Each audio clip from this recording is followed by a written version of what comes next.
ഇന്നത്തെ വീഡിയോ പനിയും ചുമയും ഒക്കെ മാറാൻ വേണ്ടിയിട്ടുള്ളൊരു കാപ്പിയുടെ റെസിപ്പിയാണ്. ഞാൻ ഉണ്ടാക്കാൻ പോണ കാപ്പിയിൽ ഇട്ടിട്ടുള്ള ഒരു ഔഷധക്കൂട്ടിൻ്റെ ഡീറ്റെയിൽ ആയിട്ടുള്ള ഒരു വീഡിയോ ആണ് ഞാനിന്ന് ചെയ്തേക്കുന്നത്. അതിലേക്ക് വേണ്ടുന്ന സാധനങ്ങൾ: ഇത് അതിമധുരം, ചുക്ക്, വാൽമുളക്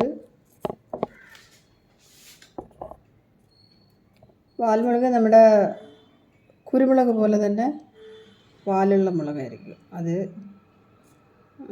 പിന്നെ തിപ്പിലി അറിയാമല്ലോ. പിന്നെ ഇന്നൊന്ന് നമ്മുടെ ജീരകം പോലെ ഉണ്ടാവും, ശതകുപ്പ എന്നാണ് അതിനെ പറയണത്. അത് നമ്മൾ ഗൂഗിളിൽ പോയാൽ അറിയാൻ പറ്റും. ഇതിൻ്റെ ചെടിയും ഉപയോഗിക്കും. അതുകൊണ്ടല്ല, ജീരകം പോലെ ചെറുത്. പിന്നെ ഞാൻ കുറച്ച് വെള്ള കുരുമുളക് ഇട്ടിട്ടുണ്ട് ഇതിൽ. വെള്ളക്കുരുമുളക്, വാൽമുളക് ഇതുണ്ടല്ലേ വെള്ള. സാധാരണ ഈ രണ്ടെണ്ണം കുരുമുളക് ഇടുന്നതുകൊണ്ട് പിന്നെ സാധാരണ കുരുമുളകിൻ്റെ ആവശ്യമില്ല. പിന്നെ വേണമെങ്കിൽ കുറച്ച് ജീരകം ഇടാം ഇതിൽ. ഇതെല്ലാം കൂടെ ഇത് എണ്ണ ഒഴിക്കാതെ ഡ്രൈ റോസ്റ്റ് ചെയ്തിട്ട് നല്ല പൊടിച്ചെടുക്കണം. അപ്പോൾ ഇങ്ങനത്തെ കട്ടിയായിട്ടുള്ള ഇതൊക്കെ അതിമധുരത്തിൻ്റെ കമ്പില്ല, ഇതെല്ലാം നമ്മൾ ഒന്ന് ചതയ്ക്കണം. ഇത് അമ്മിക്കല്ലിലോ മറ്റേ ഇടികല്ലിലോ വെച്ചിട്ട് നല്ല ഒന്ന് ചതച്ചിട്ട് മിക്സിയിലിട്ടാലേ അത് നല്ല ഒന്ന്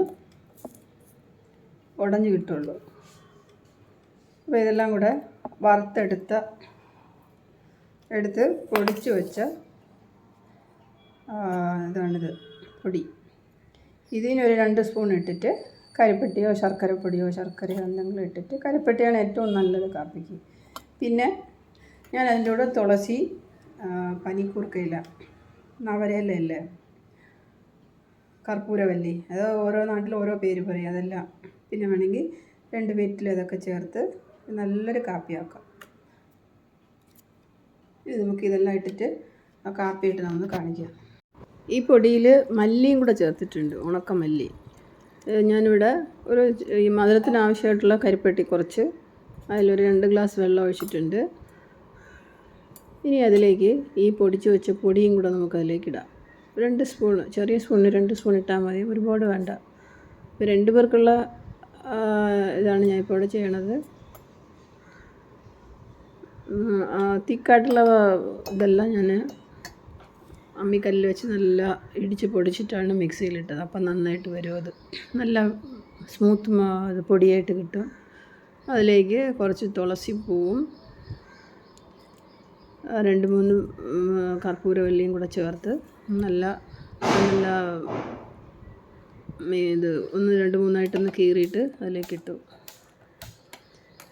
ഇനി ഇത് നമുക്ക് അടുപ്പത്ത് വെച്ച് നല്ല തിളപ്പിച്ചെടുക്കാം. ഇതിലേക്ക് ആവശ്യമാണെങ്കിൽ കുറച്ച് കാപ്പിപ്പൊടി, സാധാരണ കാപ്പിപ്പൊടി, ഇൻസ്റ്റൻ്റ് അല്ല, സാധാരണ കാപ്പി പൊടിച്ച് നമ്മൾ വാങ്ങണ കാപ്പിപ്പൊടിയില്ല, അത് 1 സ്പൂണോ 1.5 സ്പൂണോ ഇടാം അതിലേക്ക്. അപ്പം നല്ലൊരു വാസന കിട്ടും. മറ്റേ ഇതിൻ്റെ എല്ലാം കുരുമുളകിൻ്റെ അതിൻ്റെയൊക്കെ ആ ഒരു സ്മെല്ല് പോകാനായിട്ട് കാപ്പിപ്പൊടി കൂടെ ഇവിടെ ആണെങ്കിൽ ഇടാം, ഇല്ലാന്നുണ്ടെങ്കിൽ കരിപ്പെട്ടിയും അതും എല്ലാം കൂടെ ഇട്ട് തിളപ്പിച്ച് കുടിക്കാം. അപ്പോൾ ഇത് ഒരു 2 ഗ്ലാസ് ഒഴിച്ചത് 1.5 ഗ്ലാസ് ആവണ വരയ്ക്ക് നമ്മളൊന്ന് തിളപ്പിക്കണം. അപ്പോഴാണ് അതിൻ്റെ ആ എസൻസൊക്കെ ഇറങ്ങുള്ളൂ.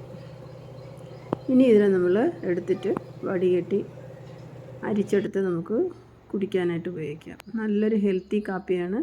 എല്ലാവരും ഇതുപോലെ കിട്ടിയ സാധനങ്ങൾ കിട്ടിയ ഒന്ന് തയ്യാറാക്കി നോക്കൂ. ഈ പൊടിച്ചെടുത്ത സാധനങ്ങളെല്ലാം അങ്ങാടിക്കടകൾ, നമ്മൾ നാട്ടുമരുന്ന് വാങ്ങുന്ന കടകളിൽ കിട്ടും, വാങ്ങാം. അതില്ല, ഇതിൻ്റെയൊക്കെ പേരറിഞ്ഞൂടാമെങ്കിൽ വിഷമിക്കേണ്ട, അവിടെ കടയിൽ ചോദിച്ചാലേ അവരത് തരും.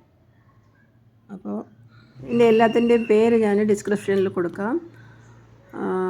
വാങ്ങാൻ പറ്റിയാൽ ഇതുപോലെയൊക്കെ വാങ്ങി നമ്മൾ പൊടിച്ച് വെച്ചാൽ അത്യാവശ്യ സമയങ്ങളിൽ ഇതുപോലെ നമുക്കെടുത്ത് ഉപയോഗിക്കാൻ പറ്റും. വളരെ ഹെൽത്തിയാണിത്.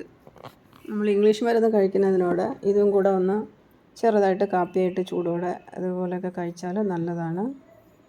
അപ്പോൾ അടുത്ത് നല്ലൊരു വീഡിയോ ആയിട്ട് വരയ്ക്കും. ബായ്. കണ്ടില്ലേ, നല്ല സ്മൂത്തായിട്ടാണ് ഇത് പൊടിച്ച് കിട്ടിക്കുന്നത്. ഇത് വാങ്ങി നമ്മുടെ കയ്യിൽ എപ്പോഴും ഉണ്ടാവണം ഇങ്ങനത്തെ പൊടികളൊക്കെ.